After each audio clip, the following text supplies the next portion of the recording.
모든 아버지들이 다 똑같이 한결같이 자기 꿈을 다 포기하고요, 자녀를 위해서 내가 오히려 내 꿈을 내려놓고 살겠다, 선택하겠다, 그렇게 이야기를 했습니다. 그래서 이것이 바로 아버지의 마음이 아닌가라는 생각을 가지게 되어집니다. 우리가 여기까지 오게 된 것은 바로 이런 아버지들과 부모님들의 사랑과 헌신이 있었기 때문인 줄로 믿습니다. 그래서 잘 말을 표현하지 못했지만, 그러나 그 아버지의 마음을 우리가 알고, 그리고 살게 되어질 때에 아버지와의 관계가 온전히 회복되어지고, 또 아버지께 감사할 수 있는 저와 여러분이 될 줄로 믿습니다. 그런데 이 아버지와의 관계가 회복되지 못하면, 그리고 아버지와의 불편한 관계가 있게 되면 세 가지 문제가 찾아온다고 합니다. 첫째로는요, 자존감의 문제고요. 둘째로는요, 살아가면서 목표의식에 절대적인 영향을 미친다고 합니다. 그리고 세 번째로는요, 이 아버지와의 관계가 잘 형성되지 못하면 다른 사람을 배려하지 못하는 삶을 살게 된다고 합니다. 그래서 특별히 1948년부터 64년까지 존 홈킨스 대학하고 예일 대학에서 행동과학자들이 48개 문화권에서 조사를 했습니다. 그 결과가 바로 그겁니다. 아버지와의 관계가 온전히 회복되지 못하면 낮은 자존감을 가지고 산다는 것입니다. 둘째로는 낮은 성취욕. 그래서 뭔가를 하려고 할 때 조그만 좌절이라도 포기해버리고 낙심하고, 그리고 작은 유혹에 쉽게 굴복하고 넘어간다라고 하는 것입니다. 그리고 아버지와의 관계가 잘 회복되지 못하면 특별히 특별히 음주에 이렇게 중독된 많은 사람들이 바로 이 아버지와의 관계가 회복되지 못한 결과였다라고 하는 결과를 발표하게 되었습니다. 우리 육신의 아버지는 하나님께서 우리에게 보내신 대리자입니다. 그래서 육신의 아버지를 통해서 하나님 아버지를 알도록 우리에게 은혜를 베풀어 주었습니다. 아버지와의 관계가 온전히 회복되므로 하나님과 관계가 회복될 수 있게 되기를 주의 이름으로 축복합니다. 미국의 저명한 그 작가 가운데 월터 방게린이라고 하는 사람이 있습니다. 지금 보면 사진 하나 나오는데요. 이 사람은요, 미국에서 책을 한 40권 정도 저술한 사람인데요. 루터교 목사이기도 하고, 그리고 아주 미국에서 상도 많이 받은 그 목사님입니다. 근데 이분이 책을 한 권 썼는데 그 책 가운데 그런 내용이 나옵니다. 이분에게 아들이 하나 있는데요, 매튜라고 하는 아들이 있습니다. 이 아이가 초등학교 2학년인데 이 아이가 만화책을 좋아합니다. 그래서 라이브러리 같은 데 가서 만화책을 보다가, 그리고 자기가 좋아하는 책을 훔쳐오는 거예요. 그래서 이런 일을 발견하고 이 아버지가 놀래가지고 그 아이에게 충고를 합니다. 너 이렇게 하면 안 된다라고 하면서 그 아이 손을 잡고 도서관에 가서 사서에게 주면서 우리 아이가 이렇게 잘못했는데 죄송하다고 그렇게 이야기했습니다. 그러니까 그 도서관의 직원이 이 아이를 혼내면서 앞으로 그렇게 하지 마라 라고 이야기했습니다. 근데 얼마 지나지 않아서 또 아이가 자기가 좋아하는 만화책을 또 훔쳐오는 거예요. 그래서 이것을 보다 못한 이 아버지가 이 아이를 지금 고쳐주면 안 되겠다라고 생각하고 혼내기 위해서 아이 손을 잡고 서재로 올라갑니다. 그리고 그 아이 종아리를 걷게 하고 호되게 피가 나도록 이 아이를 이렇게 매질을 하게 되어집니다. 아이도 울고 그 때린 아버지도 참 마음이 아팠습니다. 아이는 종아리에 막 피가 맺힌 상태로 물끄러미 반성하는 기미도 안 보이면서 그저 땅만 쳐다보고 있습니다. 그때 아버지가 이야기합니다. 잠시 기다려라, 내가 다시 오겠다라고 이야기하고 아이를 안에 놔두고 밖에 나가서 아버지가 정말 아픈 마음으로 그 아들을 때리고 난 이후에 마음이 얼마나 아파요. 저도 우리 막내 아이를 한번 때린 적이 있습니다. 그래서 애가 한겨울인데도 바지를 안 입고 팬티만 입고 막 돌아다니는 거예요. 그래가지고 바지 좀 입어라. 아무리 이야기를 해도 안 듣는 거예요. 오히려 반항하고 그러더라고, 조그마한 아이가. 그래서 그 조그마한 아이 엉덩이를 막 차라삭차라삭 때리고 막 그랬었어요. 그랬더니 얘가 울기도 하지만 내가 마음이 아파가지고 막 그랬었어요. 근데 이 아이를 놔두고 혼자 저 다른 곳에 가서 아버지가 어린아이처럼 이 월터 방게린이라고 하는 이분이 막 울게 되어집니다. 그런데 그 사건 이후에 이 매튜라고 하는 이 아들이 버릇이 완전히 고쳐지게 되고 변화가 되어집니다. 그리고 한 1년쯤 지나고 난 이후에 엄마가 이 매튜라고 하는 아이에게 이야기합니다. 야, 너 이렇게 삶이 변한 걸 보니까 그때 아빠가 때린 매가 많이 아팠는가 보구나 라고 이야기했습니다. 그러니까 이 아이가 하는 말이, 엄마, 아빠가 때린 매는 하나도 아프지 않았어요. 그럼 너가 어떻게 이렇게 너가 변화되는, 너가 어떻게 이렇게 습관을 바뀌게 되었니? 라고 하니까 그 아이가 이렇게 이야기합니다. 그때 아버지가 우시는 모습을 제가 보았어요. 아버지가 우는 모습을 보고 이 아버지의 마음을 이 아이가 헤아리고 알게 되었다라고 하는 것입니다. 아버지의 마음을 알게 되었을 때 이 아이의 삶이 변화되었다라고 하는 것입니다. 사랑하는 성도 여러분, 신앙생활도 마찬가지입니다. 우리 삶이 변화되어지고 우리 삶 가운데 하나님의 뜨거운 사랑이 임하고 그리고 하나님 기뻐하시는 아름다운 삶을 살려면 무엇보다도 하나님의 마음이 무엇인가를 알아야 하는 것입니다. 하나님의 마음을 알아야 올바른 신앙생활을 할 수 있고 하나님의 마음을 알아야 우리가 하나님 기뻐하신 뜻을 따라 살아갈 수가 있는 것입니다. 그러므로 먼저 하나님 아버지의 마음을 알 수 있는, 이해할 수 있는 저와 여러분이 되기를 소망합니다. 그래서 그 아버지의 마음으로 교회를 사랑하고 그 아버지의 마음으로 다른 사람을 섬기고 그 아버지의 마음으로 이런 영혼을 구원할 수 있는 저와 여러분이 되어야 될 줄로 믿습니다. 오늘 이 시간 아버지의 마음을 알아갈 수 있게 되기를 주의 이름으로 축복합니다. 이 시간 한번 찬양 한번 했으면 좋겠는데요. 우리 집사님이 전에 불렀던 그 찬양인데요. 아버지 당신의 마음이 있는 곳에 라는 찬양인데요. 한번 찬양했으면 좋겠습니다.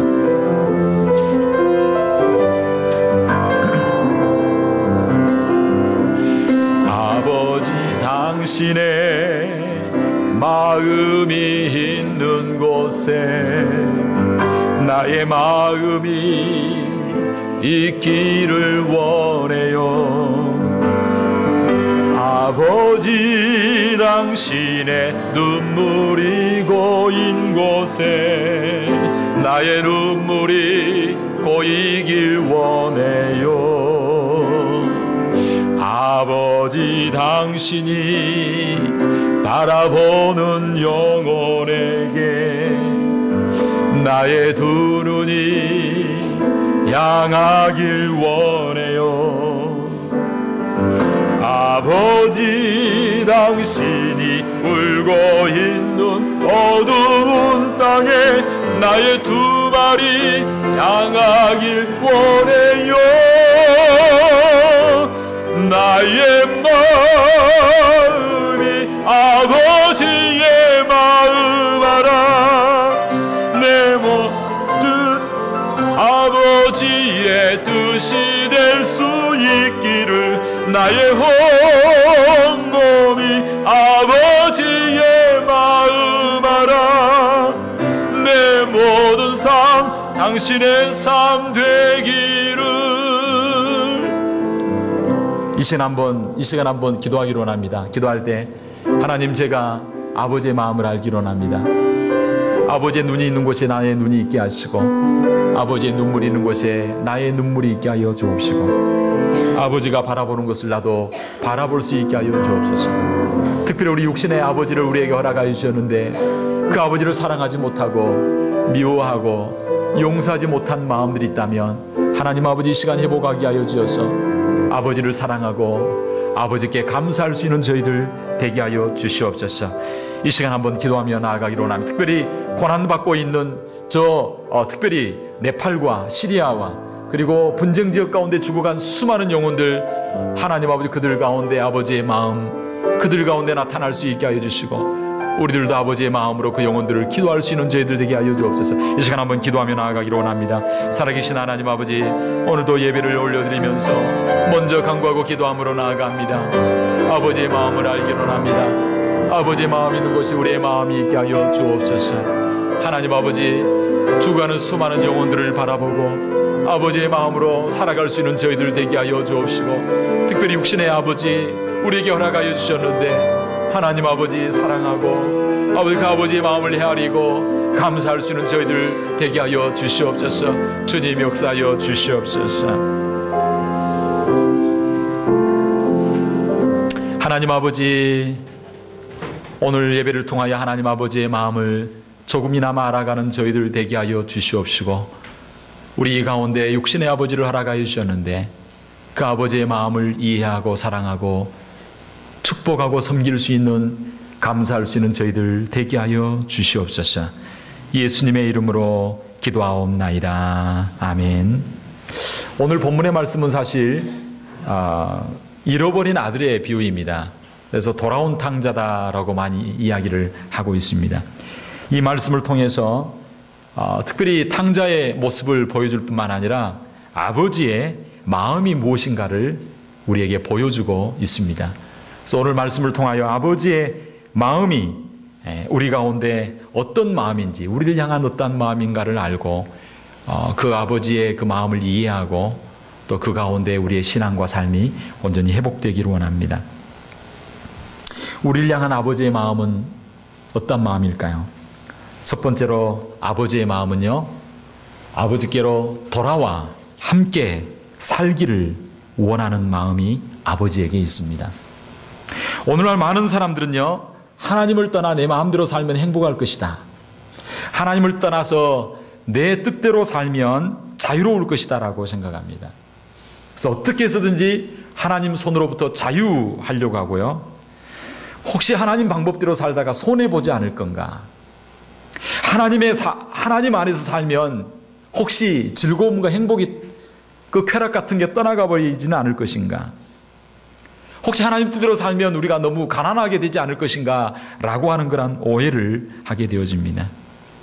그래서 많은 사람들은 하나님의 간섭과 하나님 품에서 떠나 자기 마음대로 살려고 합니다.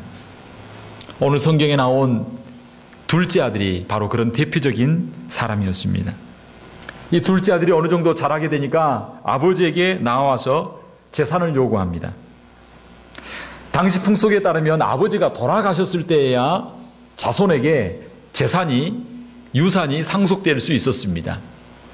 첫째 아들은 약 3분의 2 정도, 둘째 아들은 아들 둘이 있다 그러면 약 한 3분의 1 정도 재산이 이렇게 상속받을 수 있었습니다.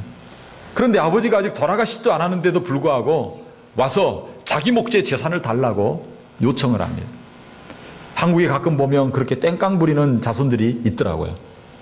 연로한 어머니에게 찾아와가지고, 아버지 찾아와가지고 돈 달라고 요청하고, 그렇게 뭐 또 마음을 아프게 하고 이렇게 폭력을 행사하기도 하는 그런 사람들을 가끔 뉴스를 통해서 우리가 볼 수가 있습니다. 오늘 이 아들도 그렇게 아버지에게 요청을 합니다. 그때 아버지는 하는 수 없어서 이 아이에게 재산을 나눠주게 되어집니다. 그런데 얼마 지나지 않아서 이 아이가 아버지가 물려준 그 재산과 유산을 다 돈으로 바꿉니다. 돈으로 환산해가지고 이 모든 돈을 가지고 오늘 성경에 보니까 먼 나라로 떠나가 버리게 되어집니다. 아버지의 간섭을 좀 벗어나고 싶다. 아버지의 품을 떠나면 내가 좀 자유로울 수 있을 것이다. 그리고 이 돈이 있으면 내가 좀 더 행복하지 않을 것인가. 그리고 아버지 없이 다른 사람과 어울려 살면 참으로 재미있을 것이다 라고 생각을 했습니다. 그런데 이 아들이 아버지의 품을 떠난 결과가 무엇입니까? 그 결과가 무엇입니까? 자유가 아니었습니다. 행복이 아니었습니다. 결국은 종이 되고 노예가 되고 말았습니다. 그래서 오늘 본문 16절은 그렇게 말합니다. 저가 돼지 먹는 지업 열매로 배를 채우고자 하되 주는 자가 없는지라.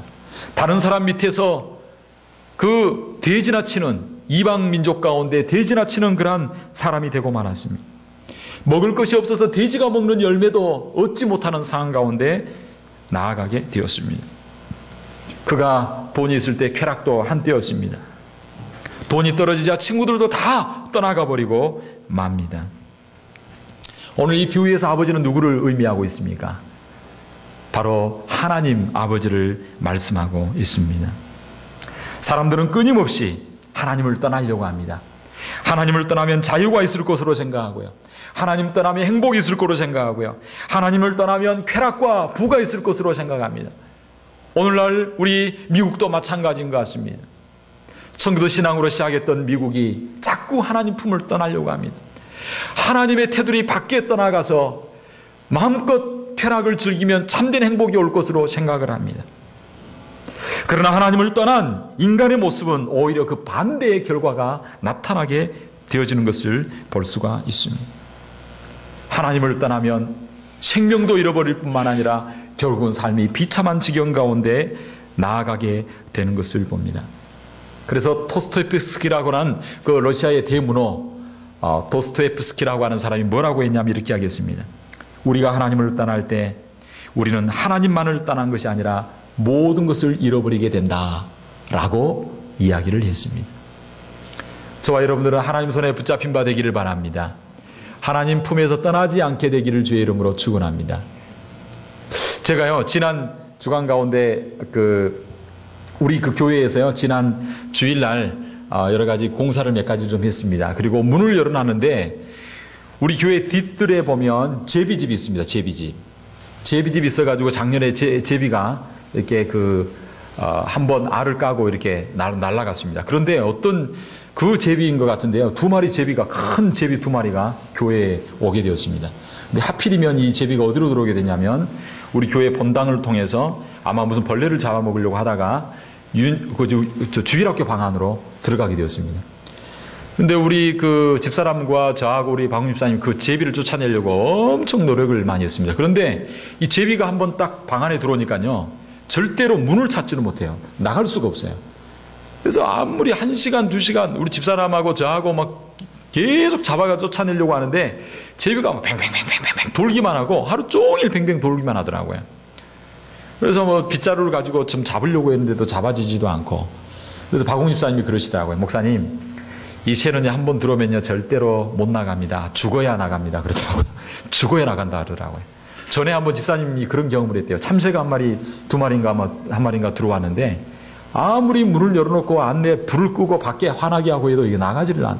결국은 참새는 성격이 급해가지고 빨리 죽었다 하더라고요. 근데 이 제비가 들어왔는데 주일날 저녁부터 해가지고 월요일날, 화요일날까지 이 제비가 문을 올 때마다 월요일날 새벽에도 제가 내보내려고 했고 화요일날 새벽에도 내보내려고 뭐 그렇게 했는데 안 되더라고요. 근데 결국은 두 마리 제비 가운데 한 마리 지쳐가지고 죽었습니다. 죽어 툭 떨어져 있더라고요. 근데 한 마리는 돌아다니더라고요.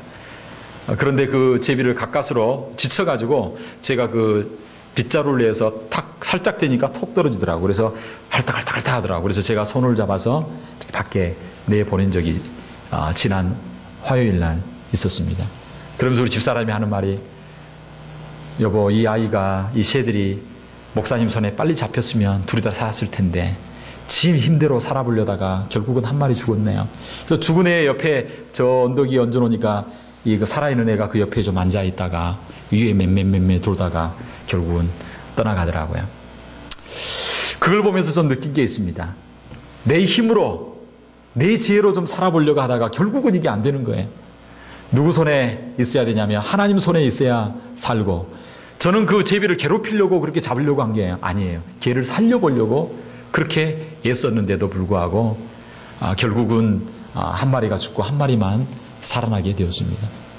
사랑하는 성도 여러분, 하나님 안에 있을 때 참된 행복이 있고 하나님 안에 있을 때 참된 자유가 있고 하나님 안에 있을 때 참된 행복과 기쁨과 쾌락과 감사와 은혜가 넘치는 줄로 믿습니다. 우리가 하나님을 떠나게 되어지면 결국은 모든 것을 다 잃어버리고 마는 것입니다. 우리 하나님은 저와 여러분들이 돌아오기를 기다리고 계십니다. 우리 하나님 아버지는요 풍성한 하나님입니다. 그래서 17절에 보면 이렇게 말합니다. 이에 스스로 돌이켜 가로되 내 아버지에게는 양식이 풍족한 품꾼이 얼마나 많은고. 우리 하나님은 부유하신 하나님인 줄로 믿습니다. 우리 하나님은 언제나 우리가 돌아오기를 기다리고 계십니다. 20절에 보니까 이에 일어나서 아버지가 돌아가니라. 아직도 상거가 먼데 아버지가 저를 보고 측은히 여겨 달려가 목을 안고 입을 맞췄다. 집 나간 아들을 아버지는 한시도 잊지 않고 늘 기다리고 있었습니다. 무슨 문기청만 들려도 아들이 왔나, 무슨 바람소리만 크게 들려도 혹시 아들이 오지 않았을까라고 하는 심정으로 늘 밖을 내다보며 기다리는 분이 바로 우리 아버지이십니다. 이 아버지의 심정을 이해하고 아버지께로 돌아올 수 있는 저와 여러분 되기를 주의 이름으로 축원합니다. 아버지께로 돌아가면 살 길이 있습니다. 아버지께로 돌아가면 풍성한 삶이 보장되어집니다. 그 아버지 품으로 돌아와 아버지와 함께 거하고 아버지와 함께 동행하는 저와 여러분 되기를 주의 이름으로 축복합니다. 두 번째로 우리를 향한 아버지의 마음은 어떤 마음일까요? 그 아버지의 마음은 바로 용서해 주시고 사랑해 주시는, 용서하는 마음을 가지고 계신 아버지이십니다. 오늘 본문 20절은 이렇게 말합니다. 이에 일어나서 아버지께로 돌아가려라. 아직도 상거가 먼데 아버지가 그를 보고 측은히 여겨 달려가 목을 안고 뭐 했다고요? 입을 맞추니 라고 말하고 있습니다. 아버지는 이 아들이 돼지똥 냄새가 난다고, 옷이 누추하다고, 더럽다고 그런 모습을 보지 않았습니다. 이 아버지는 그러한 모든 것들을 아랑곳하지 하지 않고 목을 끌어안고 아이를 품어줍니다. 그리고 입을 맞춥니다. 이것이 바로 아버지의 사랑이고 아버지의 마음입니다. 하나님 아버지는 우리의 죄의 모습을 보지 않습니다. 그저 우리가 돌아온 것 그 자체를 귀하게 보시고 기뻐하시고 얼싸 안아주시는 분이 바로 우리 아버지이십니다. 그리고 입을 맞췄다라고 하는데, 입을 맞췄다라고 하는 것은 한 번 맞추는 게 아니라 원어의 의미를 보면 계속해서 반복해서 입을 맞춘 거예요. 아이가 우리 집사님들이 특별히 지훈이 볼 때 그냥 안고 그냥 뽀뽀 막 이러잖아요. 이렇게 하듯이 이 아들을 안고 아버지가 그냥 계속해서 입을 맞추고 뽀뽀를 한 겁니다. 이 모습은 바로 아버지의 마음을 드러내는 것입니다. 아들에 대한 끝없는 용서가 바로 이 입맞춤에 담겨져 있는 것입니다. 아버지는 한 번도 이 아들을 책망하거나 추궁하지 않았습니다.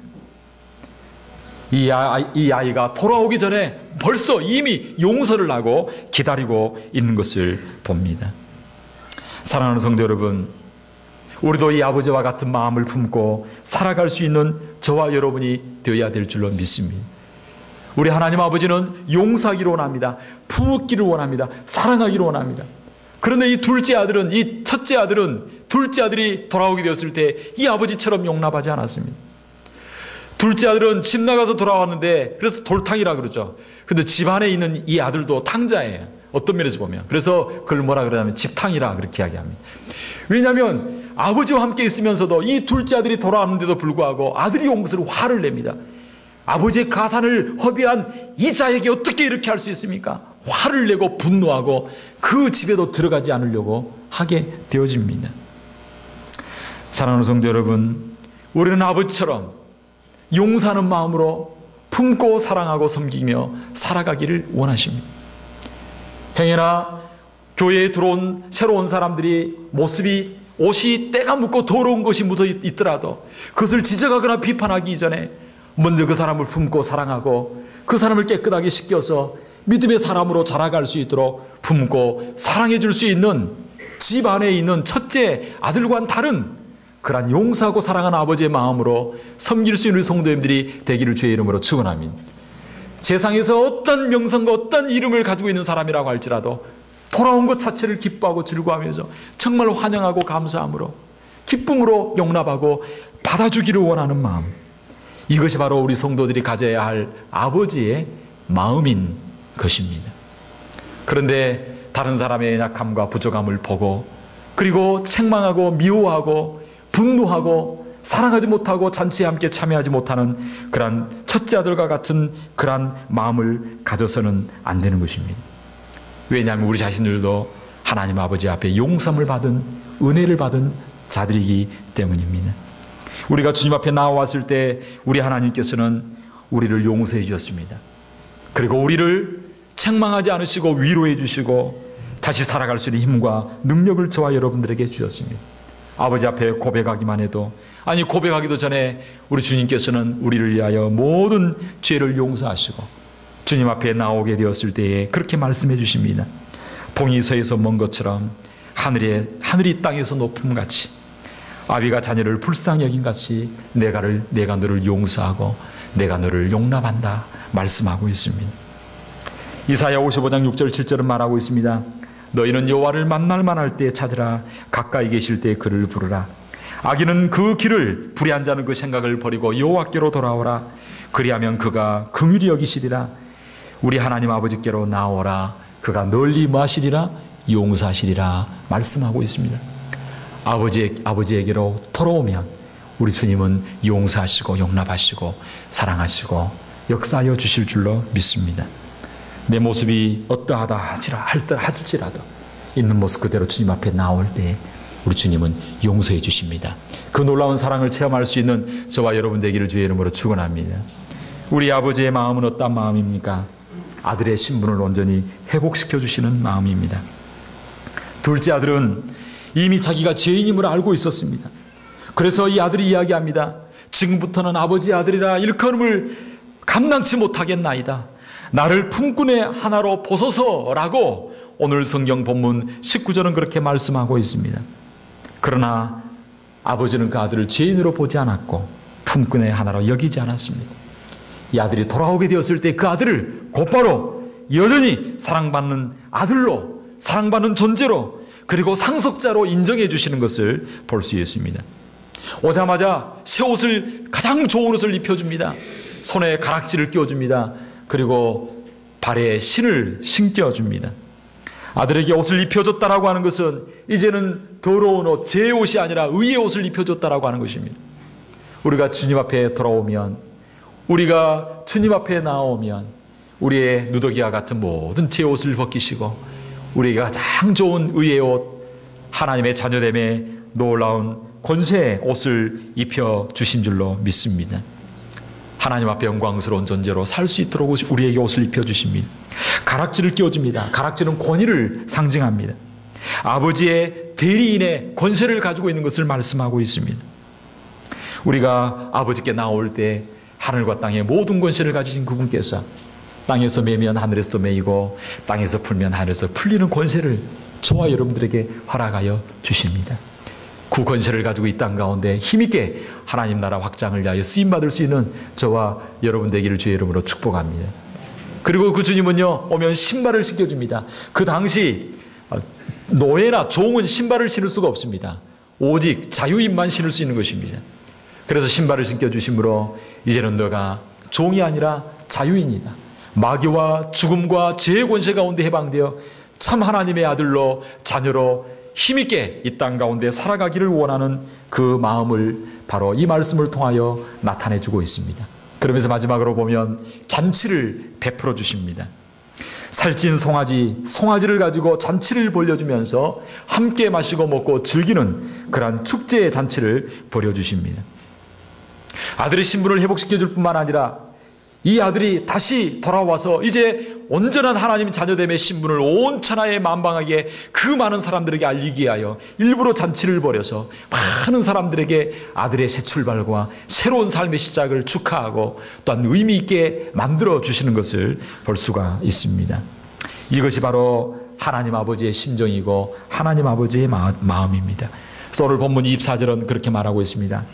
이 내 아들은 죽었다가 다시 살아났으며 내가 잃었다가 다시 얻었노라 하니 저희가 즐거워하더라.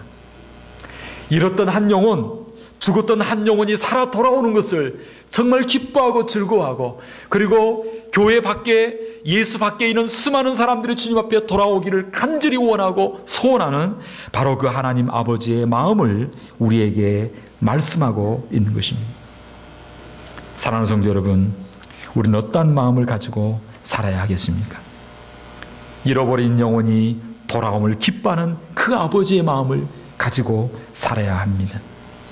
이 시대에 당자를 찾으시는 그 아버지의 마음을 우리가 알아야 하는 것입니다. 그리고 그 아버지의 마음대로 정말 잃어진 영혼에 대한 안타까움과 그리고 사랑과 열망을 가지고 그 영혼을 위하여 기도하고 헌신하는 그런 우리들의 모습이 되어야 할 것을 말씀하고 있어요. 이 영혼에 대한 아버지의 마음을 외면하고 살아가는 사람은요, 온전한 믿음의 신앙이라고 할 수 없는 것입니다. 영혼 세우는 일, 생명을 구원하는 일에 우리가 힘쓰지 아니하고 아무리 기도를 많이 하고 아무리 성경을 많이 읽고 아무리 봉사를 많이 한다고 하더라도 이 아버지의 본질적인 마음을 이해하지 못하면 하나님을 기쁘게 할 수가 없는 것입니다.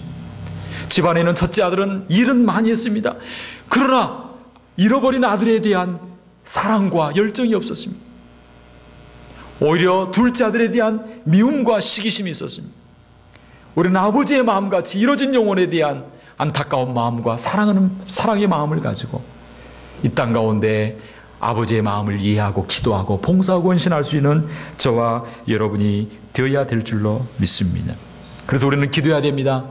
하나님 아버지, 나에게 한 영혼을 천하보다 소중하게 사랑할 수 있는 마음을 허락하여 주시옵소서. 한 영혼이 돌아올 때 느끼는 그 아버지의 마음을 저도 가질 수 있게 하여 주옵소서. 이런 마음을 가지게 되어질 때 우리 교회가 사랑과 은혜가 더욱더 충만하고 하나님 앞에 존귀하게 쓰임받을 수 있는 우리 교회가 될 줄로 믿습니다. 혹시 이 자리에 마음으로 삶 속에서 주님을 떠나 살고 있는 우리 성도님들은 혹시 계시지 않습니까? 오늘 이 시간 주님께로 돌아올 수 있게 되기를 바랍니다. 주님 앞에 돌아오는 결단을 할 수 있게 되기를 바랍니다. 우리 인생의 행복은 물질의 풍성함에 있지 않습니다. 우리 인생의 행복은 아버지를 떠나 내 마음대로 사는 곳에 있지 않습니다. 아들의 참된 행복은 누구에게 있는가? 아들에게 있습니다. 아버지에게 있습니다. 하나님 아버지 안에 아들의 행복이 있습니다. 아버지 안에 아들의 쉼이 있습니다. 아버지 안에 아들의 미래가 있습니다. 그러므로 우리가 해야 될 것이 있습니다. 그것은 바로 아버지를 떠났던 마음, 그 삶의 자리를 박차고 일어나서 아버지께로 돌아가야 하는 것입니다. 그런 결단을 할 수 있는 저와 여러분이 되어야 할 것입니다. 오늘 이 시간이 지나면 다시 기회가 오지 않을 수 있습니다. 아버지는 우리를 기다리고 계십니다. 아버지는 우리를 품어주시고 용서해 주시기를 원하십니다. 그 아버지의 마음을 알고 아버지께로 달려 돌아가고 아버지와 함께 아버지 중심으로 늘 살아갈 수 있는 저와 여러분이 되어서 아버지 안에서 참된 부요함과 즐거움과 감사가 넘칠 수 있는 저와 여러분이 되어야 될 줄로 믿습니다. 그래서 아버지 안에서 날마다 잔치하는 삶, 영혼이 잘되고 범사가 잘되고 강건의 삶, 그리고 아버지의 뜻을 헤아려 아버지를 기쁘게 드리는 그러한 삶을 살아갈 수 있는 저와 여러분 되기를 주의 이름으로 축원합니다.